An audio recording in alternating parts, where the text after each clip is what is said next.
What is up, guys? So a couple days ago I made the top 5 worst Arrowverse episodes from the new seasons, and ever since then I've been planning on making the best episodes of the new seasons list.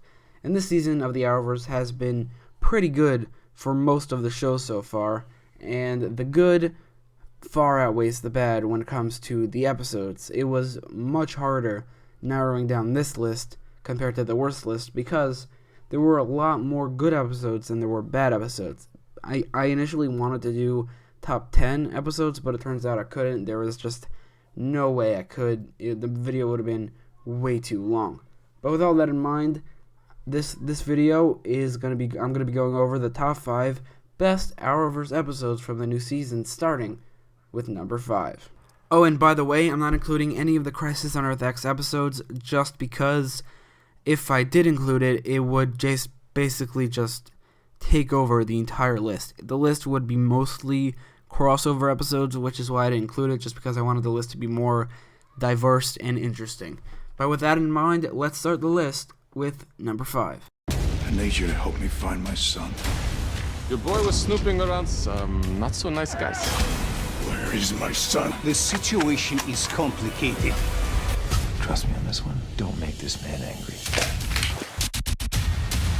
Number 5 is Arrow Season 6, Episode 5, titled Deathstroke Returns. With the recent news that Deathstroke is actually off limits to the Arrowverse until further notice, this episode was probably the second to last episode of Arrow to ever feature Deathstroke. And while the last episode wrapped up his connected storyline with Oliver pretty well, while also perfectly setting up a spin-off show, which is something that we won't be getting because of the recent news, the last episode was pretty great, but the second to last episode was so much better, especially when it came to Deathstroke himself. This episode gave us the bloodiest, goriest, and just in general, the best choreographed Deathstroke fight scene ever from any TV show or movie, and obviously from Arrow, ever. It was actually incredible, and the whole storyline with Deathstroke and his son, that was pretty great, too. The Star City subplot wasn't as compelling. The fact that Diggle was the Green Arrow, that's just never a good thing. And the Vigilante reveal could have been a little better, especially since they recasted the actor. Like, when he was revealed, nobody recognized him. So, the whole subplot is the reason that this episode is lower on the list, which kind of sucks, since the main Deathstroke storyline was so great, and also the twist at the end was pretty unexpected. All of that, mostly the main reason this is on the list is because of that amazing fight scene. It was the best Deathstroke fight scene ever, and because of that, it lands on the list. But not only that, just also because the whole main storyline with Deathstroke and his son was really great. Another vampire victim? We're gonna need vampire bait. Did you hear that? Kill it! Body's drained of blood. There's no such thing as vampires. Astonishing. DC's Legends of Tomorrow. Number 4 is Legends of Tomorrow, Season 3, Episode 5, titled Return of the Mac. This episode was one of the most story-driven Legends of Tomorrow episodes ever, furthering multiple different plots like setting up Mallus, the resurrection of Damien Dark, the split between Firestorm, and also the connection between Vixen and Zari with their totems connecting. And that might sound like a lot of stuff to cram into one episode, but it just really works. It weaves all these plot lines into the story very well without having it feel like they were sidetracking when they cut to a different storyline. Up until this episode, I expected Damien Dark to be the main villain, but this episode surprised me by showing us that somebody named Mallus was going to be the main villain, which is a lot more interesting than Damien Dark. And I know I've said this word a lot, but this episode made me so intrigued in who Mallus is and what he is and what he's going to do. And besides that, this episode was one of the most story-driven episodes of Legends of Tomorrow ever. And on top of that, it was really fun. There were a lot of fun moments and funny moments, and also near the beginning of the episode when it was going for a horror vibe. It was a really funny type of horror, but at the same time, it had some spooky, scary moments.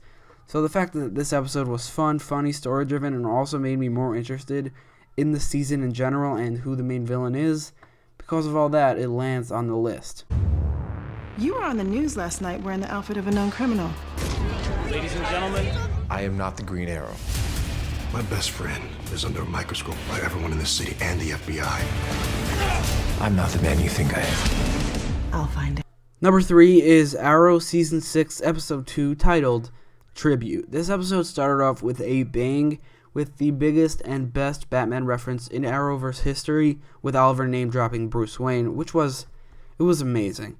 The fight scenes in this episode were really good. It was just some of the best fight scenes ever on Arrow, or at least the best Team Arrow fight scenes, with all of them working together, because the scene really utilized each member of Team Arrow really well in every single fight scene, especially Green Arrow, Black Canary, and Mr. Terrific, mainly because these three each have their own gimmick, and they don't just use guns, which is why Wild Dog and Diggle weren't as interesting. But Green Arrow, Black Canary, and Mr. Terrific, they were really great in these fight scenes, because the way they used their gimmicks, the way the fight scenes used each of these guys' gimmicks, it was just really great. Anatoly was great in this episode. He worked so well as a villain that it makes me hate the fact that he isn't the main villain of this season, because he was built up to be to be the main villain of the season so well in Season 5. It just doesn't make any sense to me that instead of using a character that was developed a lot to be the main villain, they go with a team, and Caden James is like the leader of the team, which doesn't really make any sense. Anatoly should have been the main villain, but that complaint isn't on this episode, because Anatoly was in it, and he was great. This episode pretty much perfectly embodies what I wanted from Arrow Season 6, and what Arrow Season 6 should have been more of, with Anatoly as the main villain, no Olicity, Oliver as the Green Arrow, some great character moments and action scenes, and maybe also a Bruce Wayne name drop, which was pretty awesome as well. There is a war coming, and history needs you to be ready. we're dealing with some kind of blue god. Is that Martin? Our god hungers for battle! We are not letting America go Viking. DC's. Number 2 is Legends of Tomorrow, Season 3, Episode 9, titled Bebo, the God of War. This episode followed the episode where Martin Stein died, so it had to deal with both that and also just being a mid-season finale and having to set up the main villain of the season. And it did both these things really well. The way it dealt with the death of Martin Stein, with, first of all, that montage of Citizen Cold using that Stein puppet, it was a really fun montage, but the real way they dealt with it was bringing in the young Martin Stein and having Jax try to come up with a loophole to tell the young Stein how to avoid dying during the crossover. And that was a really great way to deal with the death, giving Jax... It was done in a way that gave Jax and the Legends closure, but mostly Jax, and also gives closure to the whole Firestorm splitting storyline, and also Firestorm himself, in a way that didn't really take away from the story of the episode. The other part of the episode, though, was even better. The Taking Out Dark montage was so creative and fun, and pretty original too. The way they spun the whole I have a plan cliche, because usually when they say I have a plan, it just cuts to the plan. But here, Sarah says she has a plan, and then we see the Legends coming up with a plan and playing out. We see the plan playing out in their heads. It was a lot of fun, and after that, it was just a lot of fun. It was creative, it was original. But after that, when Sarah went to Mullis' dimension, not only was that a great scene, it also reminded me how interesting and intrigued I am in Mullis. I know I keep on saying the word intrigued, I just don't know what other word to use, because that's just the only word I know how to describe what I feel about Mullis right now. I am super interested and intrigued.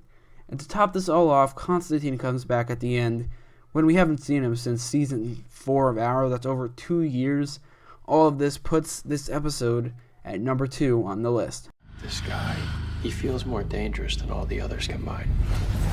You don't believe me? Guys, I'm telling you, he's not what he seems. He's been watching us for weeks. They just filed a complaint, said you harassed him. This guy wants us to think he's unassuming, but he's not. Listen to yourself, Barry. I don't understand why you don't see what's going on. Calm down. Don't want you to do anything else you'll regret. And number 1 is The Flash, Season 4, Episode 7, titled Therefore I Am.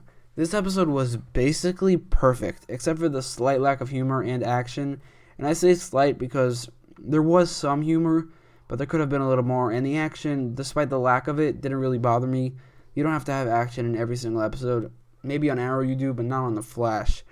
But other than that, Therefore I Am does a great job at setting up the main villain of the season as a great and sympathetic villain in Clifford DeVoe. It really shows that the writers know what they are doing, despite the fact that he's not a speedster. This episode also had some really great acting from both Grant Gustin and Neil Sandilands, who plays DeVoe, especially during their scenes together. They had this rivalry, this chemistry rivalry.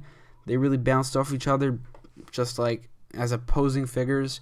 Also, the fact that we know everything about the Thinker's plan from just 7 episodes, when you compare that to season 3, when we didn't know who Savitar was or what he's going to do until like episode 20, that's really refreshing. I just thought that this episode was really, really well made, with some great acting and just some great setting up of the villain, of the main villain in DeVoe. I just really love this episode, and those are my top 5 new Arrowverse episodes from the new seasons. Let me know what your favorite new episode was in the comments down below, and don't forget to like, share, and subscribe. Thanks for watching.